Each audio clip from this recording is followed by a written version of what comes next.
The wacky world of MultimediaJay.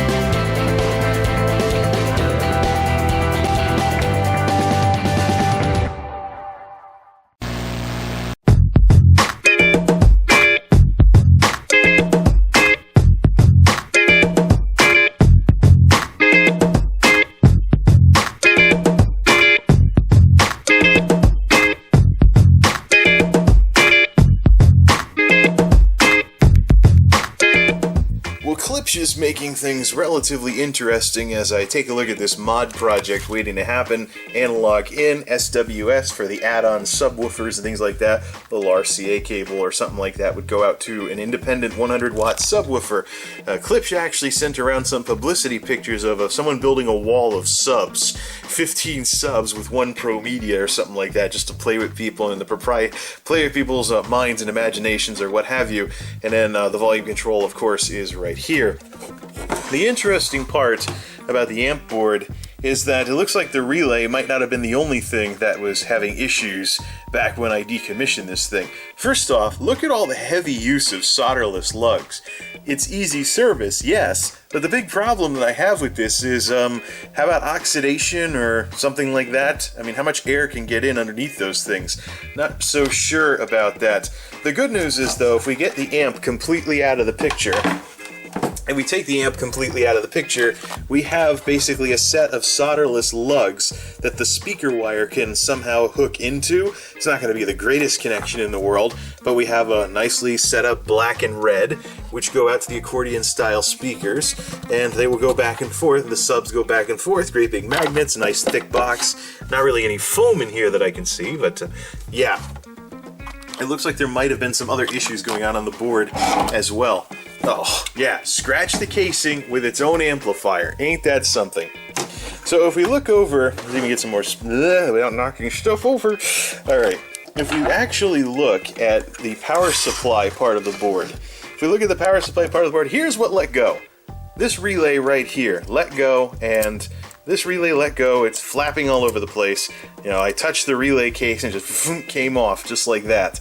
And ever since then, pushing the power button hasn't done anything. I'm guessing because something doesn't click like it used to. Something doesn't click like it used to with this relay. However, if I take a look down at the filter capacitors, at least that's what I think these huge things are on the board, not a good sign. Not really a good sign. Now, this thing was having trouble even beforehand. I don't think that's glue or anything. If it is, well, yeah, filter capacity. These don't look. The funny part is these don't look like they've burst or anything. I don't really. Well, you see some of that down here too. There's some of that under this capacitor as well. I don't know if this is dielectric paste or some kind of something else used in the construction of the board. But this thing, because you look over here with the relay, and you got this stuff here, you don't know if it's glue or not. Likewise with this coil that's right underneath it. So, and then there's some glue-ish type stuff underneath those coils over there. So, it's an interesting setup, but it doesn't really do anything if we hook up power anymore. And, of course, even the control module is starting to yellow. So, yeah, not the best thing in the world. But I think this is what I would have to clean up if I wanted to. Take those caps off and see if they had burst or something over the years. But in terms of rewiring as a passive, this is what we need to turn into speaker ports. How we're going to do so, I don't know. We could take off the AC jack and leave it hanging loose and just have those wires coming out the back. But then we'll be introducing an air leak to the sub. We'll be introducing an air leak in the process. We're going to have to get creative. I'm not so sure I want to be drilling holes or anything, but there's got to be some way. We could always just pinch the wires a little, but I don't want to damage the wires. There's got to be some way to do this. Unless we were to reroute them underneath, obviously that bandpass or whatever goes out and under and out, so we could always have a little extra air leak, knocking stuff over on the floor, darn it. But these wires are what makes the magic happen. If I can have these function the same as speaker ports, then we've got ourselves yourselves a setup. Just you need something to put the speaker wire into, or put some clips on it or something like that. Maybe re-rig this thing, but I think this is connected up through solder joints.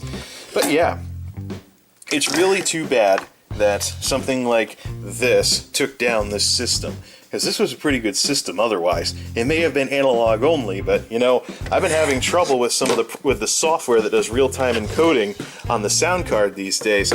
I probably wouldn't have too much of a problem going back to analog, except of course I've got other sources too, so we'd have to figure out what to do with that. I feel like an idiot. Remember all that stuff I went through with the Logitechs and getting the Onkyo system afterwards, which still sounds good, mind you. But when I plugged this in just for the hell of it, it still got power. It still got power. And it didn't do anything with the signal, though. But when I took an alligator clip here and I jumped the relay contacts that stopped working when this thing died all those years ago, this was the results. What can this thing still do? Plus 15. That's a lot of air. Hope they're not foam rotted after sitting for so long. Very boomy. It's funny, you know, it sounds like, if I put it down, it sounds like someone's got a radio going in the other room. When everything's playing right here. It's just coming through 32 feet of mini plug extender cables from the analog circuit of the computer.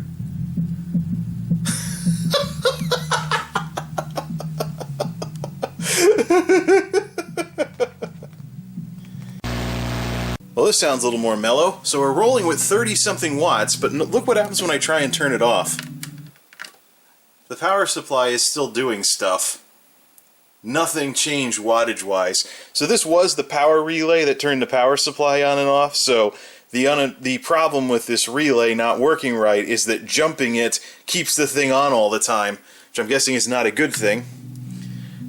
So in a way, this thing did operate like a cable box. But no, I imagine the amplifier inside the other one works the same way. So yeah, we can't jump this thing. We have to be able to shut it off. So let's disconnect all the power, remove the clip lead, and, well, gotta figure something out with this old power relay. Well, we've unclip leaded the relay, so I'm glad I didn't do that now. That wouldn't have been too good of an idea. I've undone, so the power relay, we're at 40 on the amp, and we're drawing standby power. So that is the problem, because this relay doesn't want to click properly anymore. Yeah. Because this relay doesn't click properly anymore, we really have no reliable way of running the thing. So, at this point though, we're talking like, what, an extra 30 watts or something to have been able to run it as a powered sub, but I'd want to be able to turn that wattage off without hard switching it. And every time this thing gains or loses power, it's not a good thing to have to just pull the plug on the amp when it's running. So, okay, so there's the issue there. We'll try it, well, if I want to put a new relay in this thing, all I gotta do is just solder one in. But I think the best thing to do is to let bygones be bygones, and fight away, and see if see if there's a way to hook this thing up passive. Use it as a passive sub for now. Just got to find a way to get these cables outside the box without causing too much of an air leak. If I want to solder a new relay into this thing, I always can later. It's a good working system, but it's analog only, so. It's analog only, and I've gone to all the trouble since then to buy an AV receiver and switch to replaceable parts. So, most I could do is fix that relay, use this as a powered sub anyways, but we'll figure something out. Well, this was a rather interesting idea. So I didn't want to put the wires through the amp plate because that would pinch everything and cause something to go intermittent. So what I wound up doing was I goof-rigged something to the old SWS RCA port. So that comes in through the other side, through this cable to a little 2-pin connector which I've disconnected from the amplifier. I took 2 paper clips, took some insulation off the edges, and split it negative-positive into the negative-positive on the speakers. Let's electrical tape all this, because I don't really want to do any soldering with this or anything, but just do some electrical tape on here to keep those together and keep the metal ends from touching. And then we come out of the subwoofer jack with one of those extra RCA cables I have lying around, cut it very short, and then match conductor to conductor, maybe tape that up too, and have ourselves a subwoofer connection. Very, very hack job, but the folks in the electronics shop back in the day would certainly approve.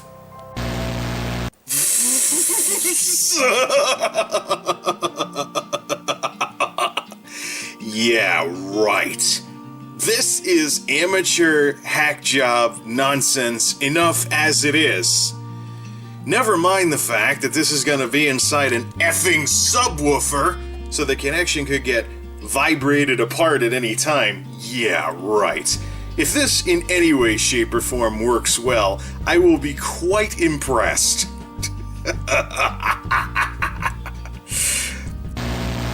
Well, as predicted, the thing rattled itself apart within seconds, actually. It didn't even make it to the 1 minute mark. I need a better mechanical connection with these solderless lugs. I don't want to be tearing too much stuff apart, because if I want to fix this for real, I want to keep that option for later on.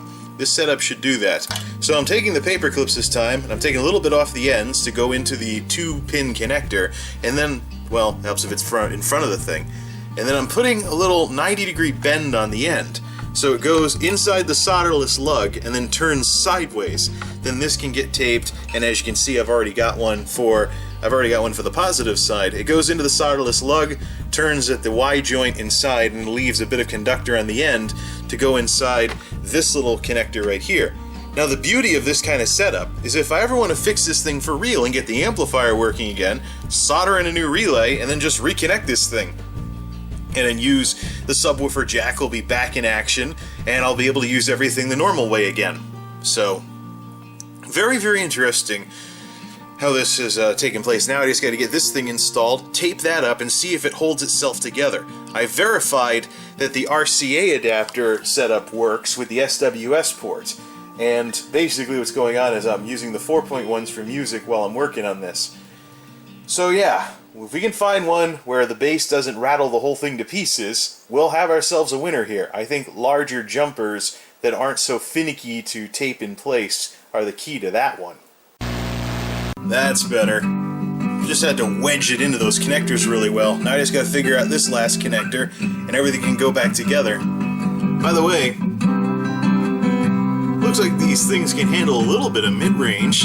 Of course, they are woofers. What makes it a subwoofer is, well, the box and the size of these things and the air that they push. But that's another discussion for another day. Now this is an even nuttier idea. I took a RCA cable, one of those gold-plated, oh, it's gold-plated, let's overcharge for it, old Radio Shack cables that I was going to throw out, and I stripped the insulation, both with the outer conductor as well as the stuff in the middle. Hopefully the polarity's right. I think usually the outer conductor is ground or something like that, and then the positive goes in the middle. However, the idea with this is you shove this into the speaker jacks and the speaker wire. So even though that's still technically hooked up to the dead amp, it will short and completely bypass something like this. Just put it in like that, and then put the speaker wire in at the same time, making sure that none of the copper touches. If this works the way I think it will do, it should bypass the amp because it'll direct short and go in through here and passively go to the speakers because the load should be lower. We'll see how that works out. We're in! We are in! I'm very, very glad that these are not spring clips, that they're clamps. Because clamping is the only way that connection would work, with those two being shoved into the ports at the same time. As predicted, it bypasses the amplifier because it's pretty much a short. Yeah, it's pretty much a short. It either goes the resistance of the dead amp that's not powered, or it just goes straight through the RCA to the speakers directly and functions as a passive sub. Which I don't really need a ton of bass anyways. So, we've got Topher Moore and Alex Selena's Garage with a thumping bass track, kind of similar to an AC/DC song, from the YouTube audio library. There you go, folks. Passive Klipsch Pro Media sub. And the option for me to go to dual subs, as long as I don't mind them only sharing 80 watts between them. But a more sealed sub should be a lot better and a lot more controlled at handling the low ends. It just sounds goofy right now because the crossover is at 200 Hertz. Let me fix that. Set the crossover back to a standard 80 Hz. There we go. Much more controlled bass. Now we just gotta get some wire running to try and figure out how 2 subs will work. As I want to use the Onkyo sub as sub number 2. But we'll worry about that another day. My new footrest is in position, and it's bigger too. That sub always made a good footrest. I like it already. Not gonna turn it up too high because we're about to turn it off for the night, but the bass from this is actually cleaner than the bass from the Onkyo.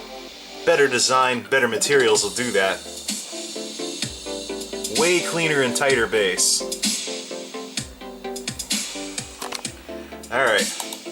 One last thing to check. The frequency response. 25 Hz. And I'm sure, like any manufacturer document, that this is tooting the system's horn. Yes, technically it can play at 25 Hz, but the results might not be very desirable. But we at least know that this can handle 30 Hz with no problems, unlike Fart Machine in the back. Well, there we go. This is the first time I've done hack job speaker work like this, and I'm particularly proud of getting this working without having to solder anything. If, say, the connection doesn't turn out to be very stable, I could always go buy a set of solderless lugs that will fit those connectors and then crimp them onto the ends of the paper clips and make proper jumpers that will actually work properly. Sorry, trying to cut down on wind noise from the fans here. Yeah, summer's kind of sort of getting a little bit summery lately, but there we go. 25 to 20 kilohertz. Of course, the sub would go down to 25, 115 decibels peak with that 500 watt amp back in the day. What do you know? Fun stuff, man, fun stuff. I'm so far very impressed with the tighter bass response from this. Too bad I have to ruin it because I want to hook up the Onkyo sub behind the couch as sub number 2 for dual subs. I don't need a ton of bass though, so the fact that 2 subs in parallel would share 80 watts between them, doesn't bother me as much as it could, I suppose. Worst comes to worst, we just have a bigger footrest if we wind up only using the Klipsch sub for passives. Anywho, till next time, this is MultimediaJay signing off. Thanks for stopping by.